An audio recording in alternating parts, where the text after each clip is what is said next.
និទានគំនិតគុណធម៌របស់អារីស្តូត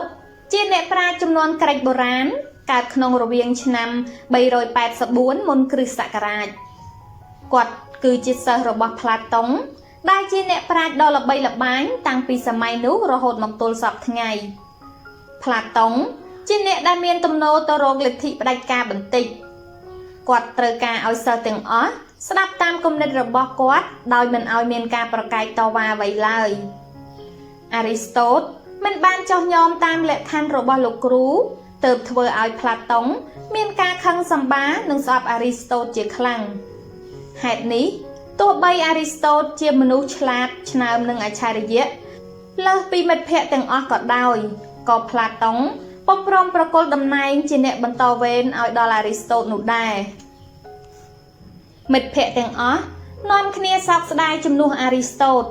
ហើយនាំគ្នាមកលួងលោមលើកកម្លាំងចិត្តតែអារីស្តូតមិនបានសម្ដែងនៅការថ្នាំងថ្នាក់ឬអអន់ស្រពន់ចិត្តអ្វីឡើយគាត់បានឆ្លើយមកកាន់មិត្តភ័ក្តិវិញថាការដែលខ្ញុំចូលខ្លួនមកធ្វើជាសិស្សរបស់បរមគ្រូផ្លាតុងគឺក្នុងបំណងចង់សិក្សារៀនសូត្រស្វែងរកចំណេះដឹងប៉ុណ្ណោះមិនមែនដើម្បីចង់មកបន្តមុខតំណែងពីគាត់ឬចង់បានកិត្តិយសឬមួយផលប្រយោជន៍អ្វីក៏ទេដែរខ្ញុំគោរពលោកគ្រូ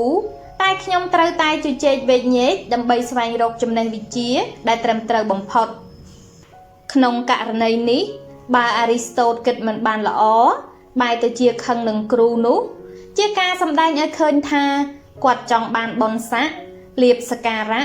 កេរ្តិ៍ឈ្មោះហើយគាត់ក៏មិនអាចមានឈ្មោះជាអ្នកប្រាជ្ញដ៏សំខាន់ល្បីល្បាញរហូតមកដល់សប្តាហ៍ថ្ងៃនេះដែរអ្នកដែលជាប់ជំពាក់នឹងលាភសក្ការៈអំណាចមុខមាត់គេក៏នឹងបានតែប៉ុណ្ណោះឯង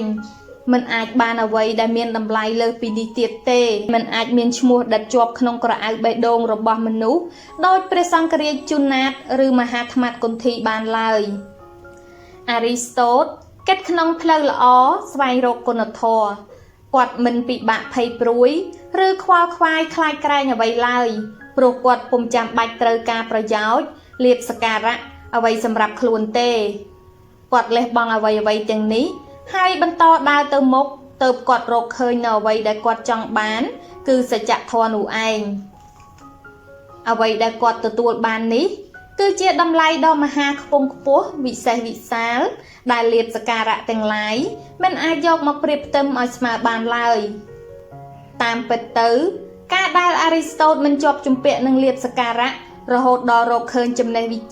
ជាសច្ចធម៌ដែលគាត់ចង់បានពេលនោះលាភសក្ការៈផ្សេងដែលទោះបីជាគាត់មិនខ្វល់ខ្វាយចង់បានតែវានឹងហូរចូលដល់ខ្លួនឯងនោះគឺជាផលដែលគាត់ត្រូវតែទទួលបានបែបនេះគេហៅថាទ្រព្យរត់រកមនុស្សឬមួយក៏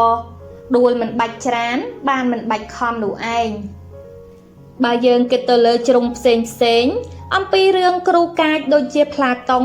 ដែលជាគ្រូរបស់អារីស្តូតនេះយើងឃើញថាគ្រូកាចធ្វើឲ្យមានផលអាក្រក់ដល់សិស្សប៉ុន្តែវាក៏អាចឲ្យជាផលល្អផងដែរទៅតាមទំនោរបញ្ញារបស់សិស្សឧទាហរណ៍តាមសុភាសិតខ្មែរយើងគ្រូកាចសិស្សខូចបានន័យថាសិស្សនឹងរកល្បិចខូចផ្សេងដើម្បីទប់ទល់នឹងគ្រូឬមួយសិស្សស្អប់គ្រូដែលកាច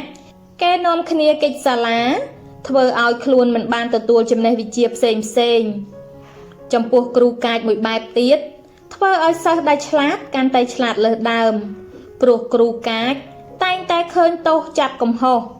ធ្វើឲ្យសិស្សដែលមានបញ្ញាកាន់តែដឹងកំហុសឬកាន់តែមើលឃើញភាពអយុត្តិធម៌ដែលជាការជំរុញឲ្យគេកាន់តែត្រិះរិះហើយកាន់តែមានបញ្ញាដោយករណីអារីស្តូតនេះជាដើម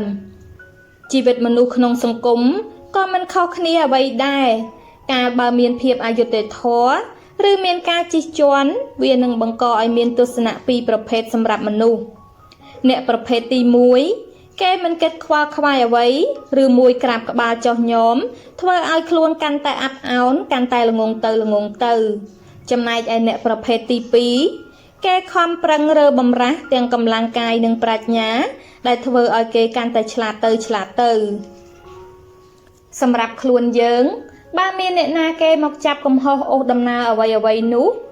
សូមលោកអ្នកកុំទៅខ្វល់ខ្វាយខឹងហួសហេតុធ្វើអ្វីយើងគួរគិតទៅខាងផ្លូវល្អវិញថាអ្នកខ្លះគេហ៊ានជួលមនុស្សឲ្យមកជួយដាស់តឿនធ្វើជាទីប្រឹក្សាចំណែកឯខ្លួនយើងមានភ័ព្វសំណាងជាងគេម្យ៉ាងព្រោះមានគេមកជួយដាស់តឿននិងប្រាប់ពីទោសកំហុសដោយមិនចាំបាច់គិតលុយតើនេះវាមិនល្អទេឬមិត្តភ័ក្តិរួមថ្នាក់ខ្ញុំម្នាក់ឈ្មោះលោកស្រេងឬអរុនសប្តាហ៍ថ្ងៃគាត់រស់នៅសហរដ្ឋអាមេរិកគាត់តែងពោលដាក់ត្រចៀកខ្ញុំថាគ្នាអរគុណជាខ្លាំងនឹងប្រពន្ធរបស់គ្នារឿងអ្វីទៅខ្ញុំសួរទៅវិញដោយសារតែគាត់កាចនេះហើយដែលធ្វើឲ្យខ្ញុំកាន់តែឆ្លាតទំនងរបស់គាត់ម្យ៉ាងដែរតែខ្ញុំសូមផ្ដាំបន្តិចដែរថាប្រពន្ធកាចក៏អាចធ្វើឲ្យប្តីកាន់តែល្ងីល្ងើផងដែរទោះជាយ៉ាងណាការដាស់តឿនរាប់ថាជាជោគវាសនាម្យ៉ាងព្រោះមនុស្សយើងបើមិនឃើញពពឹកភ្នែកខ្លួនឯងនោះទេបើមើលមិនដឹងពីកំហុសខ្លួនឯងទេយើងនឹងធ្វើខុសតទៅទៀតហើយយើងនឹងត្រូវទទួលផលអាក្រក់ទៅថ្ងៃក្រោយតែបើយើងដឹង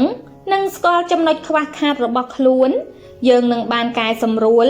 មិនធ្វើខុសតទៅទៀតយើងក៏នឹងជៀសផុតពីគ្រោះភ័យបើអ្នកចង់ដឹងពីកំហុសរបស់ខ្លួនឲ្យបានច្រើនសូមកុំភ្លេចអ្នកអញ្ជើញទៅសួរអ្នកណាដែលស្អប់យើងបំផុតនោះលោកអ្នកនឹងបានដឹងខ្ទេចខ្ទីជាមិនខានម្យ៉ាងទៀតការប្រាប់កំហុសដោយពុំចាំបាច់បង់លុយវាច្រើនត្រង់ចំគោលដៅជាជាងការប្រាប់ដោយបង់លុយទៅទៀតនេះជាប្រការល្អបំផុតក្នុងការលើកកម្ពស់វិចារណញ្ញាណរបស់លោកអ្នកដើម្បីឈានទៅរកសច្ចធម៌តាមគំរូរបស់អារីស្តូតអ្វីដែលយើងគួរកត់សម្គាល់ពីគុណធម៌របស់អារីស្តូតនោះគឺលៀបសក្ការៈអំណាចបុណ្យស័ក្តិមុខមាត់មិនមែនជាគោលដៅខ្ពស់បំផុតរបស់កំពូលមនុស្សនោះទេអ្វីដែលជាគោលដៅខ្ពស់ជាងនេះគឺការមិនជាប់ជំពាក់នឹងរបស់ទាំងនោះ